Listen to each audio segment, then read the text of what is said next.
पुण्यात्माओं, आपका सौभाग्य है कि आपको कलयुग के उस दौर में, कलयुग के उस समय में आपका मनुष्य जीवन है कि अब परमात्मा प्राप्ति सहज में हो सकती है। इसका कारण क्या है? परमेश्वर कबीर जी अपने सत्यलोक से चलकर यहाँ रूपांतर करके आते हैं। इस काल को धोखा देते हैं, वो पहचान नहीं सकता कि ये पूर्ण परमात्मा है। यहाँ एक साधारण से मनुष्य का रूप धारण करके वो परमात्मा यहाँ प्रकट होते हैं। कभी अपने पुत्र सहजदास का, कभी जोगजीत का, कभी ज्ञानी का रूप बनाकर वो रह रहकर अपने बच्चों को संभालने के लिए इस काल के लोक में आते हैं। तो परमात्मा जब सर्वप्रथम रूपांतर करके अपने पुत्र सहजदास का रूप बना करके आए थे, जहाँ पर ये काल भगवान 1 लाख प्राणियों का आहार करता है, वहाँ एक तपतशिला है, एक तवा होता है, जैसे अच्छा लंबा चौड़ा तवा हो, और वो अपने आप पत्थर की टुकड़ी है, अपने आप स्वतः गर्म रहती है, बहुत तेज गर्म रहती है। और ये काल 1 लाख मानव शरीरधारी प्राणियों के सूक्ष्म शरीर को उस तपतशिला पर डालकर इनसे गंध निकालता है, इनको खूब अच्छी तरह गर्म करता है, और ये प्राणी वहाँ तड़फते हैं बुरी तरह उस तपतशिला के ऊपर। और इनके अंदर से सारे जीवन में जो इन्होंने स्थूल शरीर से जो विकार किए, कोई आहार किया, सुल्फा, तमाकू, शराब पी, वो सब अंश उस सूक्ष्म शरीर में डिपॉजिट होता है। उसको वहाँ गर्म करके जीव के सूक्ष्म शरीर से निकालता है, तड़फ जैसे बहुत बुरी तरह मेल्ट कर देता है, पिघला देता है उनके शरीरों को, बहुत बुरी तरह गर्म बहुत करता है। लेकिन जीव मरते नहीं, परेशान बहुत होते हैं, तो उनको बहुत ज़्यादा पीड़ा होती है और हाहाकार चिल्ला चिल्ला कर अचेत हो जाते हैं। और उनसे निकले हुए गंध को ये काल भगवान 21 ब्रह्मांड का स्वामी, जिसको ब्रह्म कहा जाता है, जिसको ज्योतिस्वरूपी निरंजन भी कहते हैं, ये आहार करता है, उस गंध को खाता है। पुण्यात्माओं, यहाँ आप देख रहे हो, बकरा मार लिया, मुर्गा काट लिया, उसकी जान गई, तड़फ रहा है, और खाने वाला बनाकर उसको नमक मिर्च गिर के उंगलियां चाट रहा है, खुशी मना रहा है। ये सारा ही ऐसा व्यवहार है इस गंदे लोक में, अपने स्वार्थ के लिए जीव ना जाने के जुल्म कर डालता है। परमात्मा ने आकर यही बताया कि जिस लोक में तुम रह रहे हो, ये रहने का ठिकाना नहीं है, ये बहुत ही गलत और गंदा स्थान है। यहाँ कोई भी व्यवहार ठीक नहीं है किसी भी प्राणी का। आप सतलोक में रहा करते थे, उसको छोड़कर आपने बहुत बड़ी भूल की है, उस गलती का सुधार कर लो और चलो वापस अपने सत्यलोक में, जहाँ कभी मृत्यु नहीं, कोई दुख नहीं, कोई कष्ट नहीं, कोई टेंशन नहीं, कोई रोग नहीं। लेकिन हम गलत ज्ञान से इतने रंगे जा चुके हैं, हम उन दंत कथाओं से, लोकवेद से इतने ओत प्रोत हो चुके हैं कि हम इस सत्य को स्वीकार करने को तैयार नहीं होते। यदि हम इस सत्य को स्वीकार कर लें तो मोक्ष में देरी नहीं है। मोक्ष तो सबसे आसान है, उसका तरीका मिलना कठिन है। उस तरीके पर, उस विधि पर विश्वास होना ही मुश्किल है, कठिन है। कठिन इसलिए है कि हमने गलत ज्ञान गढ़ा सुन रखा है। करोड़ों संत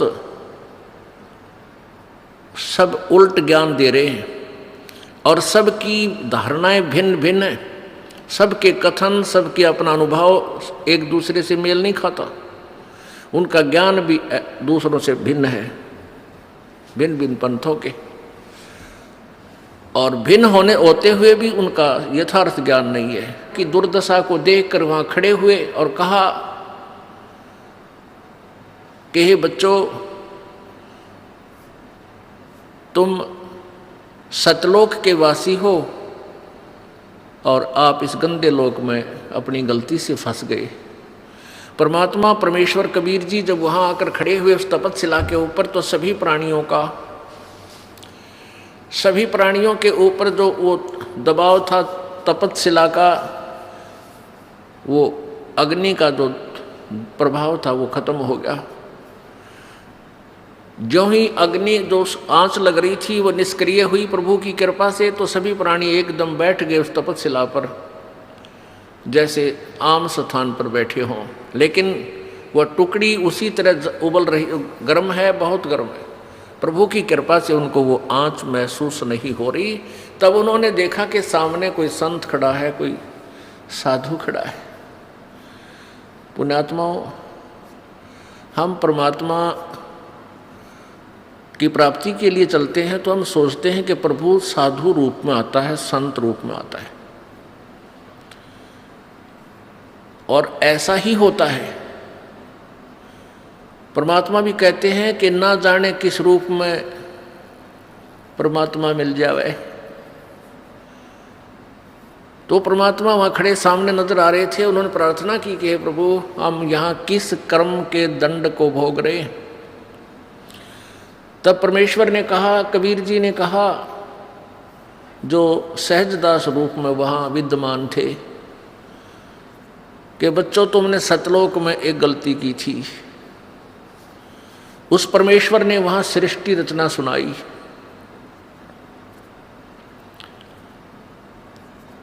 उन्होंने बताया, परमेश्वर ने बताया कबीर जी ने, कि तुम सतलोक में रहा करते थे, सभी वहां कोई कष्ट नहीं था तुम्हारे को, ना मृत्यु थी, ना ये तपतशिला का कष्ट था, ना कोई रोग था, ना कोई कोढ़ था, किसी चीज का अभाव नहीं था आप जी को। तुम अपनी गलती से यहाँ काल के जाल में फंस गए।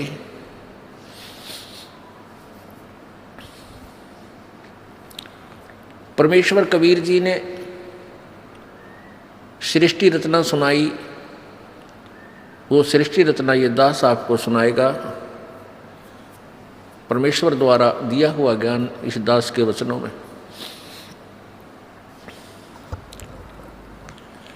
सर्वप्रथम केवल एक ही लोक था, जिसको अकय लोक बोलते हैं, अनामी लोक कहते हैं। उसमें परमेश्वर कबीर जी अकेले थे। उसके बाद उस परमेश्वर ने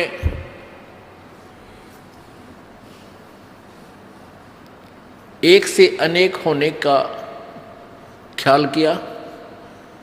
उसके लिए उस परमेश्वर ने अकय लोक से नीचे के 3 लोकों की और रचना की। वो लोक हैं अकय लोक से नीचे का अगम लोक, उससे नीचे का अलख लोक, उससे नीचे का लास्ट वाला चौथा लोक जो है, यानी अनामी अलग, अकय लोक से अलग वो तीसरा लोक, और कुल मिलाकर चौथा लोक जो है वो सत्यलोक है। उसी पूर्ण परमात्मा ने, पूर्ण प्रभु ने, कबीर देव ने, कबीर साहब ने अपने ही अन्य 3 रूपांतर और किए। अगम लोक में वो अगम पुरुष कहलाता है, अलख लोक में अलख पुरुष, और सत्य लोक में वो सत्य पुरुष। एक ही परमात्मा अपने 3 रूप बनाकर वहां विराजमान है। परमेश्वर ने सर्वप्रथम सतलोक की रचना की, सतलोक के अंदर सृष्टि रचना की। अपनी शब्द शक्ति से 16 पुत्रों की, अपनी प्रथम वचन से 16 द्वीप, 16 स्थान अलग अलग परमात्मा ने बनाए। फिर 16 शब्दों से, 16 वचनों से 16 पुत्रों की उत्पत्ति की। और उन सबको कहा कि तुम अपने अपने द्वीप में अलग अलग रहो। उसके पश्चात परमेश्वर ने, कबीर जी ने अपने पुत्र उन 16 में से जो अचिंत है उससे कहा कि अचिंत आप अन्य रचना आप करो। अब अचिंत ने परमेश्वर से प्राप्त शक्ति के आधार से इस अक्षर पुरुष अर्थात परब्रह्म की उत्पत्ति की। अक्षर पुरुष स्नान करने के लिए उस मानसरोवर में चला गया जो परमात्मा ने ही उन सब द्वीपों के साथ ही रचना की थी। ये सरोवर तालाब आदि एक जैसे शहर के नगर के अंग ही होते हैं, ऐसे इस मानसरोवर के अंदर वो स्नान करने के लिए गया, क्योंकि वहाँ श्वासों से शरीर नहीं है। सतलोक में श्वासों से शरीर नहीं है और वहाँ ऐसा शरीर है जो बगैर वायु के भी रह वहाँ जीवित रहते हैं। जैसे आप देखते हो जल के प्राणी जल में ही रहते हैं, वो बाहर वायु ग्रहण करने आते ही नहीं। तो जल के अंदर वो जाकर के उस शीतल जल में सो गया, काफ़ी समय तक बाहर नहीं आया। तब परमेश्वर कबीर जी ने, उस पूर्ण ब्रह्म ने, सत्य पुरुष ने, सतलोक के मालिक ने उस सरोवर से जल लिया, उसको अपनी शब्द शक्ति से एक अंडा बना दिया और एक वचन से उसके अंदर एक आत्मा, अपने ही अंदर से एक आत्मा प्रवेश की।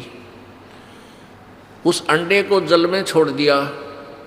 वो अंडा गड़गड़ गड़गड़ करता हुआ जब जल के नीचे जाने लगा, उसकी आवाज़ से उस अक्षर पुरुष अर्थात परब्रह्म की निंद्रा भंग हो गई। जो ही उसने उठकर देखा, जिसकी अधूरी नींद कोई जाग जाता है तो उसको थोड़ा सा क्रोध होता है, और किसी आवाज़ से उठ जाता है तो उसकी तरफ उसका आकर्षण होता है और उसके प्रति उसको कुछ अक्षुब्ध होता है, दुख होता है। तो उस क्रोध के दृष्टि से, उस क्रोध दृष्टि से देखा, उसके क्रोध के तेज से वो अंडा दो भाग हो गया और उसमें से वो ज्योत स्वरूपी निरंजन, ये ब्रह्म, जिसका वास्तविक नाम कैल है, कैल काल, ये आगे चल के प्रसिद्ध हुआ। तो वो ज्योति निरंजन ब्रह्म निकला।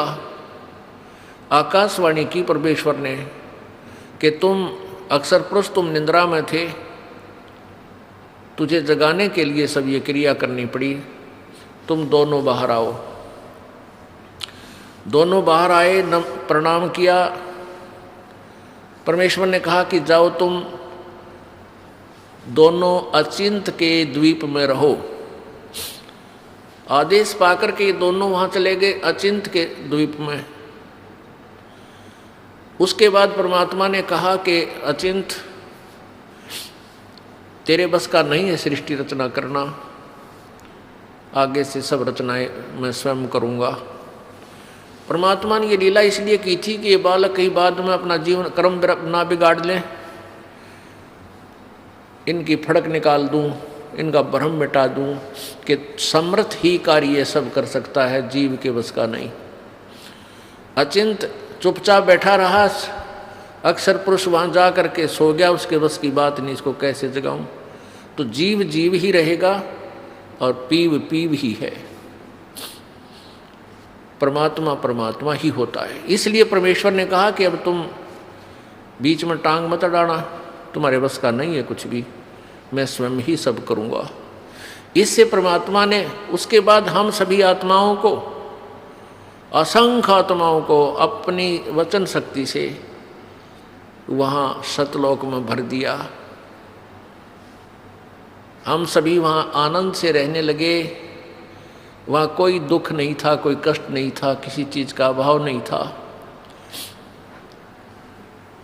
सब भंडारे भरे रहते हैं, काजू किस्मत सेब संतरे वहाँ के जो फल हैं, मेवा है, वो सदाबहार बाग हैं, अमृत आहार है, अमृत ही वहाँ का जल है,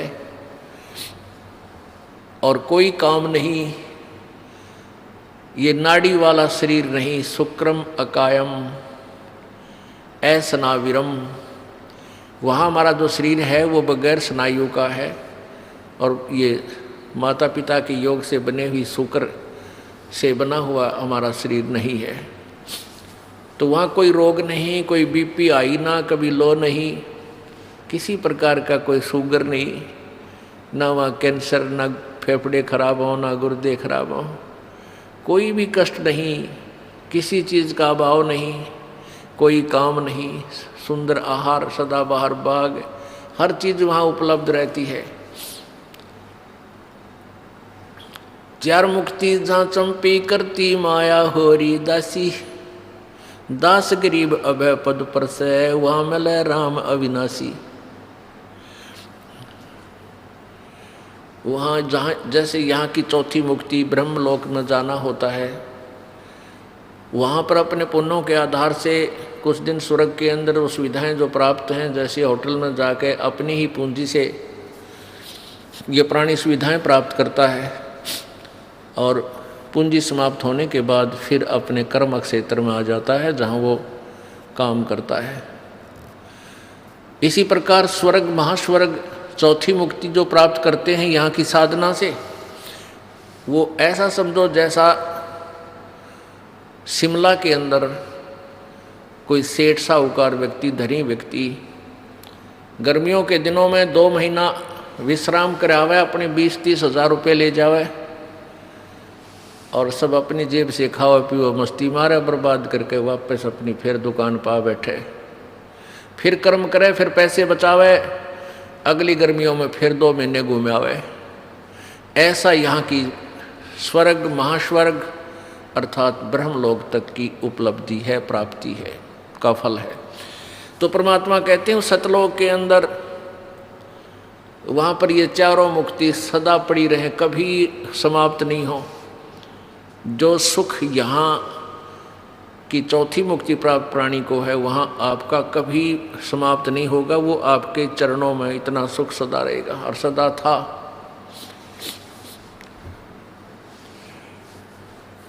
कुछ दिनों के बाद क्या हुआ कि इस ज्योति निरंजन काल के मन में एक खुरापात उत्पन्न हुआ, इसमें कुबद उत्पन्न हुई, कुमति। इसने सोचा कि मेरे सभी भाई जितने भी हैं सब अलग अलग आराम से रह रहे हैं, बड़े बड़े द्वीप हैं उनके, और हम 3 एक द्वीप में रह रहे हैं। तो उसने क्या किया, एक पैर पे खड़ा होकर तपस्या प्रारंभ की। किसने? इस ज्योति निरंजन ने, ब्रह्म ने, जो 21 ब्रह्मांड का स्वामी है। वहाँ सतलोक में ये केवल एक द्वीप में रहते थे 3 जने। तो इसने 70 युग तक जब तप किया, और जब ये तप कर रहा था, हम इस काल के जाल में कैसे फंसे। पुण्यात्मा, ये परमात्मा कबीर उस पूर्ण ब्रह्म द्वारा बताई गई कहानी है। ये कोई बालकों की कथा नहीं, या भूतों की कहानी नहीं है, या फिल्म स्टोरी नहीं है। ये 100% यानी 100% सत्य है। आपको बताया कि आप जी ने वो अज्ञान इतना सुन रखा है, वो बकवाद इतनी सुन रखी है कि सत्य कथा को आप बकवाद समझते हो, ये सोचते तो बनावटी बातें हैं। बनावटी बातें बनाने की उस परमेश्वर को कोई आवश्यकता नहीं थी।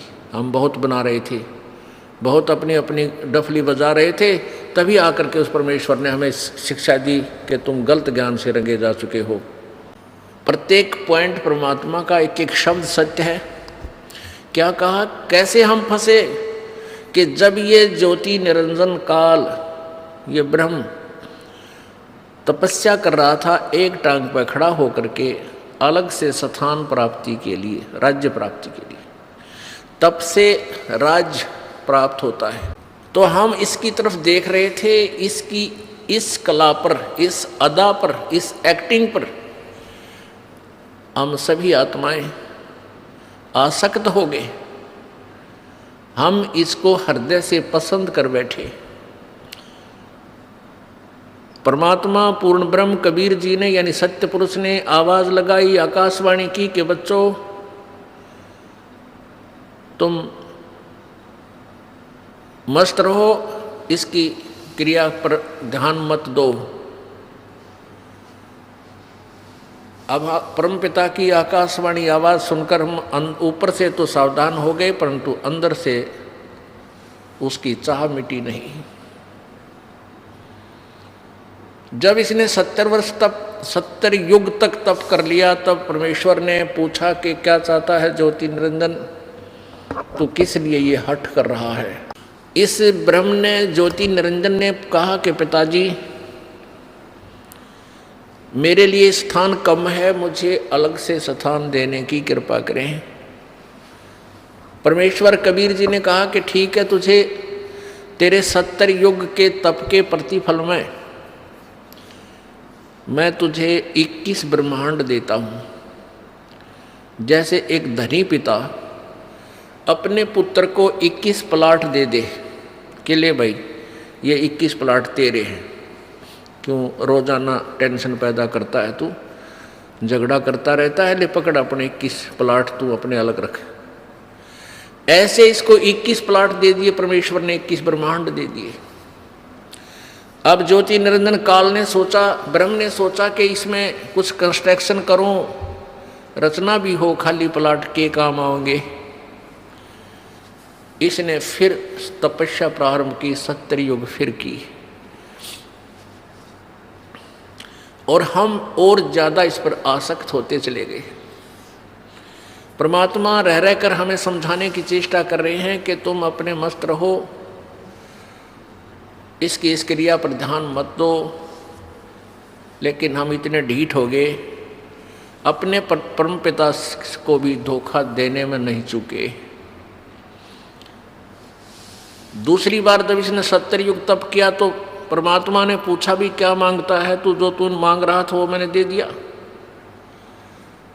ज्योति निरंजन ब्रह्म ने कहा कि प्रभु पिताजी इसमें कुछ रचना की सामग्री देने की कृपा करो। परमेश्वर ने कहा कि ले बेटा, 5 तत्व और 3 गुण प्रभु ने बनाकर अपनी सबद शक्ति से उत्पन्न करके इसको दे दिए। अगले खेल ले, खेल खिलौनों से। अब इसने सोचा भी कंस्ट्रक्शन भी कर लूंगा, फिर अकेले का जी लग गया 21 प्लाटों में, तो संतान भी चाहिए, यानी मेरे साथ कुछ आत्माएं भी हों, मेरे साथी हों, मिलजुल कर वहाँ रहें आराम से। इस दृष्टिकोण से इसने फिर तपस्या की। उस समय इसने 64 युग तक जब तप कर लिया, तब परमेश्वर कबीर जी ने, सत्य पुरुष ने पूछा कि भी ज्योत निरंजन, जो तू मांगता था वो मैंने तुझे दे दिया, जो तूने मांगा वो मैंने तुझे दे दिया, अब क्यों हठ कर रहा है, अब क्या चाहता है तू। तो ज्योति निरंजन ने कहा कि पिताजी मुझे कुछ आत्माएं दे दो, मेरा अकेले का जी नहीं लगता, दिल नहीं लग रहा। परमेश्वर ने कहा कि भी बात सुन ले ज्योति निरंजन, ये सभी आत्माएं मेरे बच्चे हैं, मेरा अंश है, क्योंकि मेरे वचन से, मेरे शरीर से ये बाहर आए हैं, मैंने उत्पन्न किए हैं। ये जीव नहीं दे सकता किसी कीमत पर, किसी भी तेरी क्रिया पर और किसी भी तप से जब से मैं ये नहीं दूंगा, मैं नहीं दे सकता, ये मेरी आत्मा है। उस अंतर्यामी परमात्मा को सब पता था कि ये दूध फट गया, ये सेब खराब हो गए, और सेब खराब हो जाए तो वो सेब सेलर उस सेब को उन सेबों से बाहर दूर फेंक देता है, बाहर फेंक देता, उसको मंडी के खागड़ खाया करें, फिर पातला कुचला, कुत्ते खावें, गधे खावें। तो ऐसे हम सभी आत्माएं उस परमात्मा की दृष्टि से गिर गए, हम पतिव्रता पद से गिर गए, क्योंकि हम इस ज्योति निरंजन को अंतर आत्मा से चाहने लगे और पिताजी के कहने के बावजूद भी हमने अपनी चाहत को वापस नहीं किया। पुण्यात्माओं, आप देखते हो ये रोग हमारा वहीं से लगा था। ये आप देखते हो, ये हीरो और हीरोइन, अभिनेता अभिनेत्री अपने रोजी रोटी के लिए नाचना कूदना चटक मटक डायलॉग बना बना के इसे गाँव में नाच बजावे और हम उनके ऊपर आसक्त हो जाते हैं, ये युवा बच्चे। और माता पिता कितना इनको धमका ले टेलीविजन ना देखियो, कितना इनको कह ले कि सिनेमा देखने मत जाइयो, कहेंगे को नहीं जावा और सिनेमा का वहाँ पाओगे।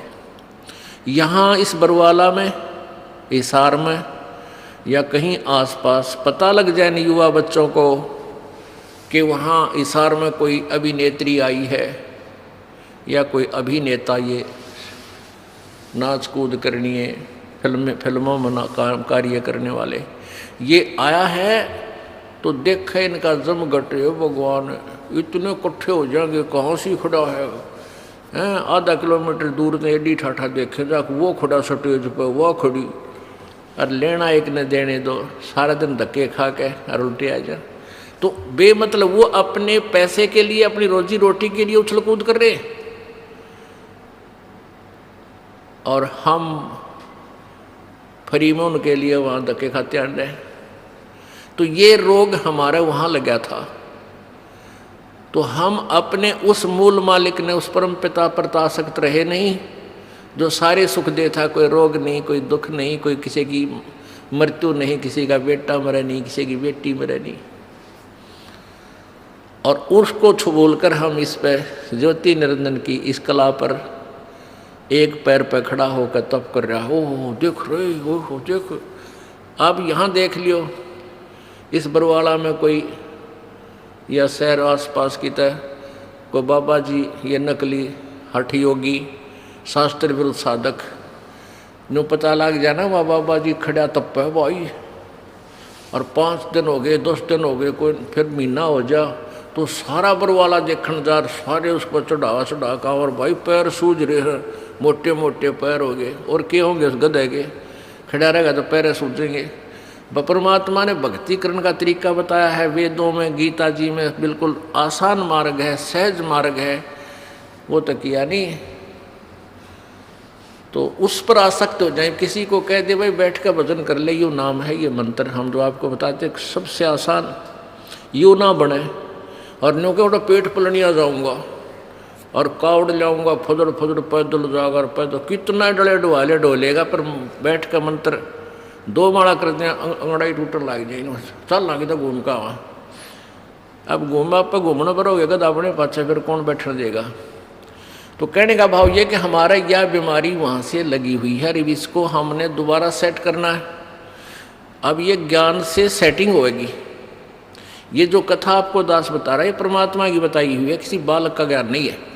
इसको आपने हृदय में लिख लेना है और तब इस ज्ञान को, अध्यात्म ज्ञान को आप समझ पाओगे, नहीं तो ऐसे ही भ्रमित रहेंगे। क्योंकि सृष्टि रचना के बिना कोई भी सिर पैर किसी शास्त्र का आप समझ नहीं सकते।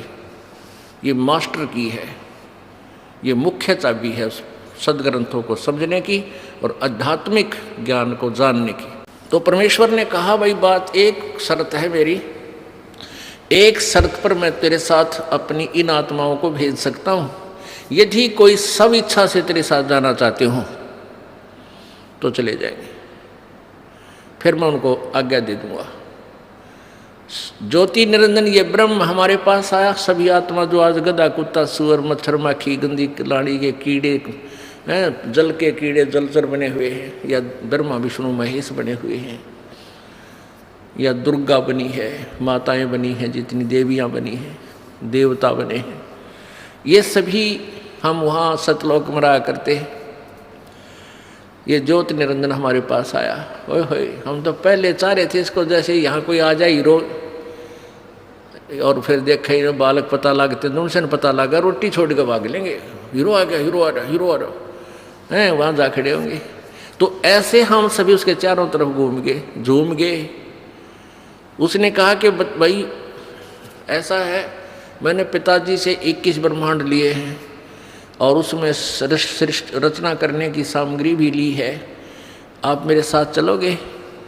वहाँ से बनाऊंगा, स्वर्ग बनाऊंगा, महास्वर्ग बनावांगे, हैं वहाँ से ऐसे लगाएंगे, मेवा लगाएंगे, ऐसे करेंगे। तो हमने कहा कि हम तैयार हैं, यदि पिताजी आज्ञा दे दें तो हम आपके साथ चल पड़ेंगे। ज्योति निरंजन ने परमपिता से जाकर कहा कि पिताजी, कुछ आत्माएं सब इच्छा से मेरे साथ जाने के लिए एग्री हैं, सहमत हैं। परमेश्वर ने कहा कि मेरे सामने उनसे स्वीकृति दिला तब मैं मानूं। परमेश्वर कबीर देव, सतपुरुष कबीर देव, कबीर साहब वहाँ आए और हम सबसे कहा कि भी जो आत्मा इस ज्योति निरंजन के साथ जाना चाहता है वो हाथ खड़ा करके स्वीकृति दे। अब पिताजी के सामने जो रोज ये कहा करता कि इसकी तरफ मत देखो, हम सभी शर्मिंदा हो गए और नीची गर्दन कर ली, कोई नहीं बोला, सन्नाटा छा गया। परमेश्वर ने फिर कहा कि भाई बोलते क्यों नहीं तुम? ये ज्योति निरंजन तो कह रहा था कि कुछ आत्माएं मेरे साथ चलने को तैयार हैं, बताओ कौन है? परमेश्वर ने कहा भी ज्योति निरंजन तो झूठ बोल रहा था, कोई भी तेरे साथ जाने को तैयार नहीं है। तो ऐसा सुनकर एक कर्महीन आत्मा ने सबसे पहले स्वीकृति दी कि मैं जाना चाहता हूँ, मैं जाना चाहता हूँ। अब फिर हमने सोचा कि सारी लूट ये अकेला लूट जा, वो आत्मा अकेली ही लूट जा। तो फिर हमने भी सारा, जैसे बच्चे क्लास में नहीं होते, अध्यापक पूछता है भाई जिसका प्रश्न याद है वो हाथ खड़ा करे, पहले डरता डरता एक आधा कराया करे, फिर उसको देखते सारे कर दे कदे हमारे पिटाई हो जा। तो सभी के हाथ लहरा रहे हैं।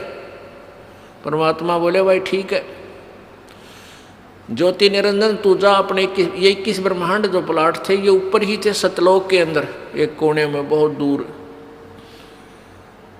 परमेश्वर ने कहा कि तू जा अपने उन प्लाटों में, इन सभी आत्माओं ने जो तेरे साथ जाने की स्वीकृति दी है ये मेरे कंप्यूटर में आ गई, इनकी सब के नंबर, इनको मैं अपने हिसाब से भेजूंगा और तेरे पास ये आ जाएंगे। ज्योति निरंजन चला गया। उस समय परमेश्वर कबीर जी ने उस आत्मा का जिसने सबसे पहले हिम्मत की थी अपने परम पिता से विमुख होने की, उसका एक लड़की रूप बना दिया, एक लड़की का रूप बना दिया।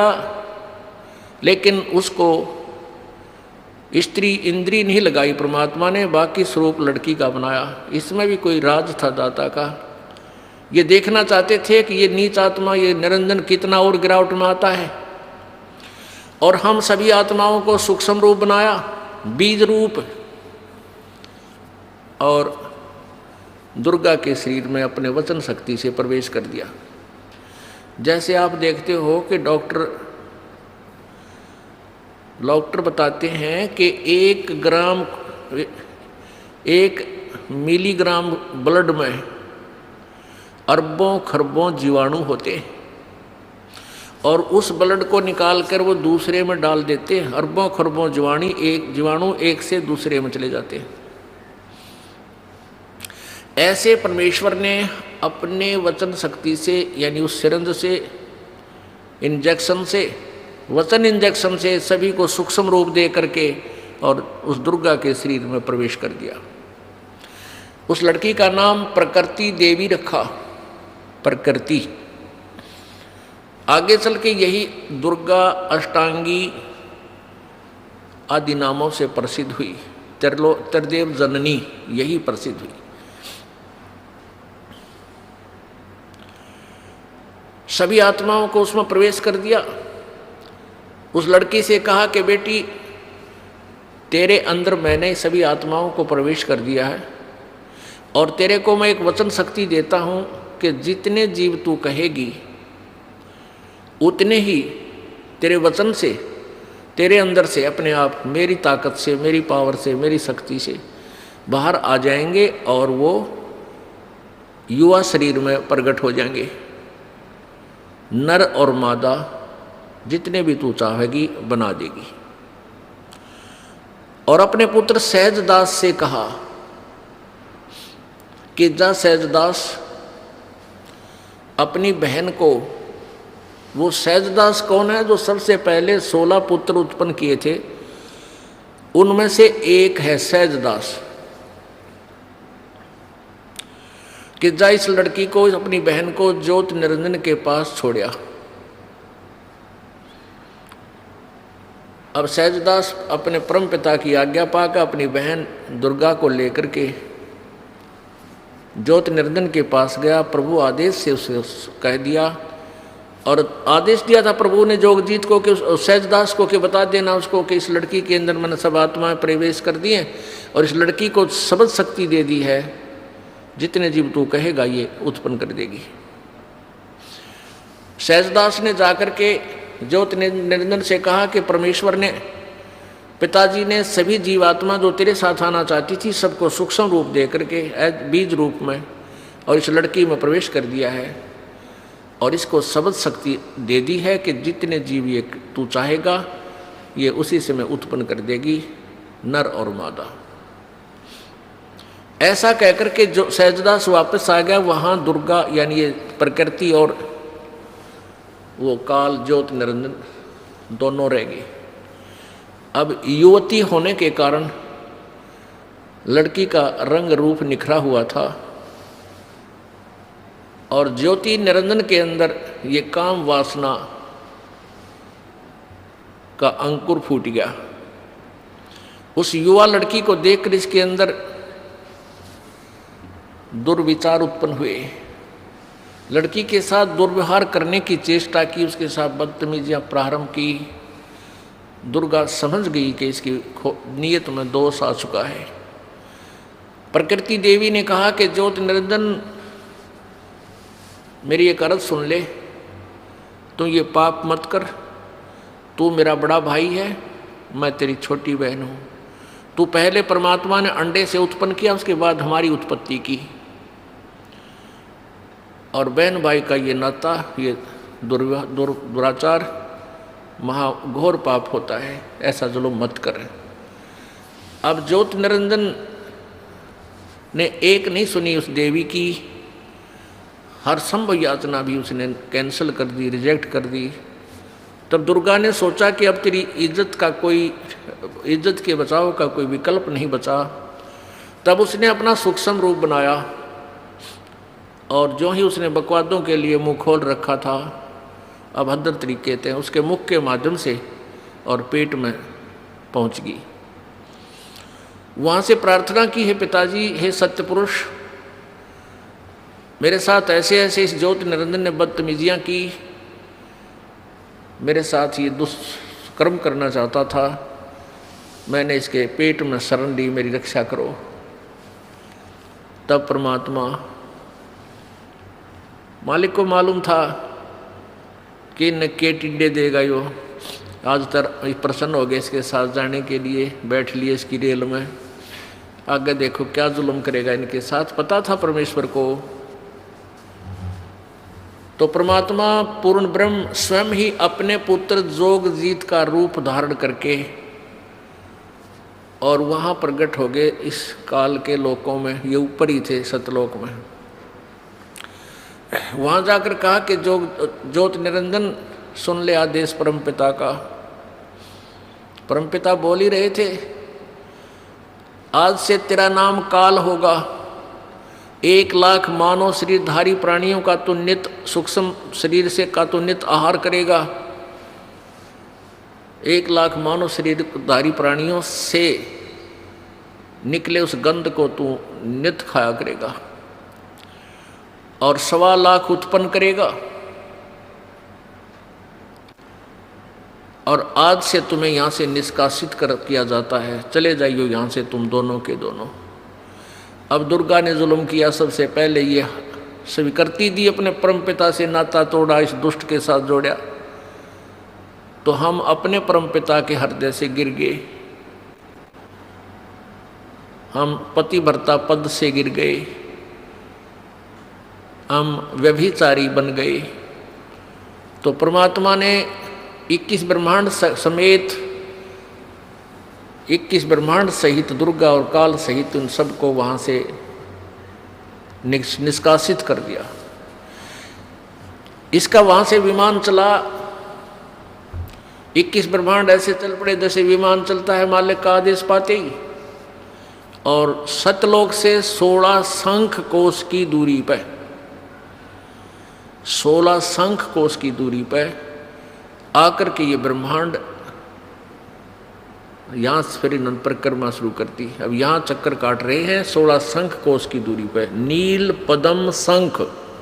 अब गणित की रीति से इसको ऐसे जान सकते हैं जैसे 1000, 10,000, लाख, 10 लाख, करोड़, 10 करोड़, अरब, 10 अरब, खरब, 10 खरब, फिर नील, 10 नील, पद्म, 10 पद्म, फिर शंख, यानी 16 शंख कोश की दूरी पर। एक कोश में लगभग 3 किलोमीटर होते हैं। 48 शंख किलोमीटर दूर आ गए। पुण्यात्माओं, अब इस काल ने सोचा कि मुझे जो सजा मिलनी थी वह मिल गई, अब मैं मनमानी करूंगा। अब उसने दुर्गा के साथ फिर वही लड़की को उसके पेट से निकाल दिया परमात्मा ने। वहीं दुर्गा को इस ज्योति निरंजन के पेट से अपनी शक्ति से निकाल दिया, इसका पेट चीर का ऑपरेशन करके। वचन से ऑपरेशन हो जाता है परमात्मा का, वचन से ही सारे ब्रह्मांड बन जाते हैं। अब इस काल ने फिर ज्योति निरंजन ने फिर दुर्गा के साथ बदतमीजी की।